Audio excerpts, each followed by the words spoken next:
From Windsor Raceway, this is Marty Adler welcoming you to the $50,000 Provincial Cup, the 1980 edition of Windsor Raceway's most prestigious harness race. This is the 15th edition, by the way, and we might point out that the track conditions tonight are just about ideal for harness racing. The judges have posted tonight's track as lightning fast. As a matter of fact, Windsor Raceway has been posted as the fastest 5/8 mile track in North America, especially after last year's spiral grading of the corners.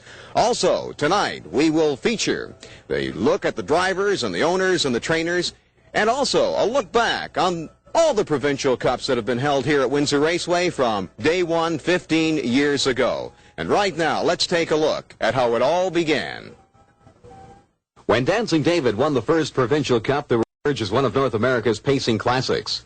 The 1966 edition was raced for a purse of $15,000, an all-time record at that time for Canadian harness racing.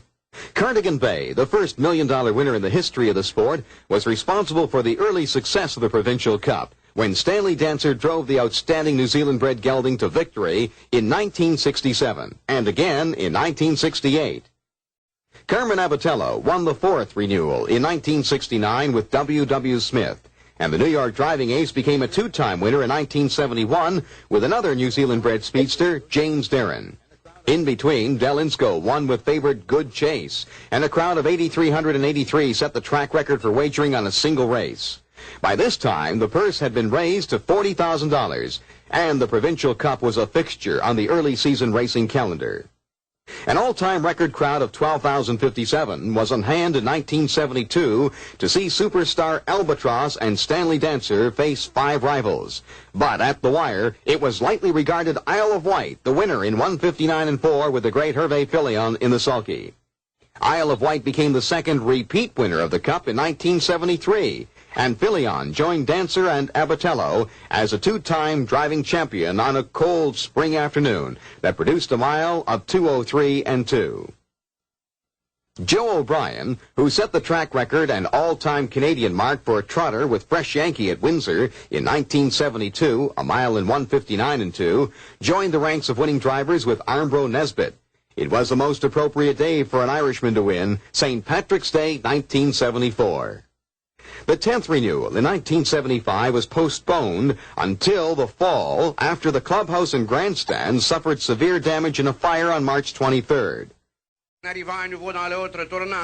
on October 19th, driver Dick Williams II brought New Zealand sensation young Quinn to victory in 1:56 and 3 to equal the track record set in the 1972 Continental Cup by Albatross. Young Quinn came back in 1976 to successfully defend his championship under a superb drive by Joe Marsh Jr. The Ohioan appeared to be hopelessly boxed in on the rail at the top of the stretch, but somehow found room to move young Quinn out in the stretch to register a one-length victory in 1:59 and 3. Young Quinn, Lee Westy, here they are. Slips through up the rail fifth as he races. Joe O'Brien scored his second victory in the Cup competition with Armbro Ranger in 1977, the year of the towel. Here, O'Brien was hopelessly boxed in on the final turn when pace-setter J.M. Jupiter was suddenly spooked by a towel on the track that caused him to take up and veer to the outside.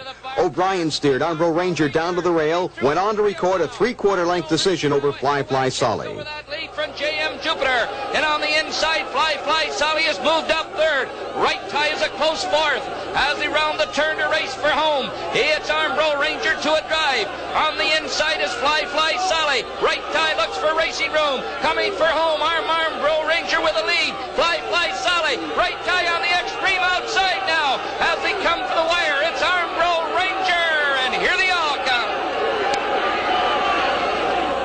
Racing Breda as they race down the backstretch. The 13th edition of the Provincial Cup will be remembered as the last to be contested over the all-weather tartan track, and a daring bit of driving by driver Ron Waples. Waples squeezed Dreammaker down the rail in the stretch to nail down the victory by a head over Yankee Lad N in 2:04 and 1 over a rain-soaked track. Game 2 on the outside, second now by a head. As they race into the far turn, it's still on top Racing Breda. Game 2 Dreammaker looking for racing room. In the extreme outside, moving up is Yankee Lad N. As they race into that lane, Racing Bretta now goes to a drive. Game 2 on the outside is now second. Coming for home. On the inside, coming on now is Dreammaker. It's Racing Bretta. Dreammaker on the inside. Past the stands, Dreammaker, and here they all come. The backstretch for the second and final time. Shelley Goodrow became the first local driver to capture the prestigious cup as he scored with Scotch in 1979 in a new record for the event and a then new track record of 1:55 and 4. The mark was just a tick off the world record for age geldings as it further attested to the lightning-fast, newly installed spiral-graded track. Moving around the top turn, it's Scotch with the lead by a neck. On the outside is Lime Time, and at the rail, looking for room, is Direct Scooter. They're off the turn. Now here they come. It's Scotch letting out a notch. Scotch has the lead. Direct Scooter in at the rail, and on the outside comes Flight Director.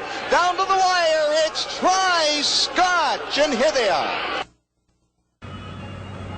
That was a brief history of the Provincial Cup from 15 years back, and with me right now is Ernie.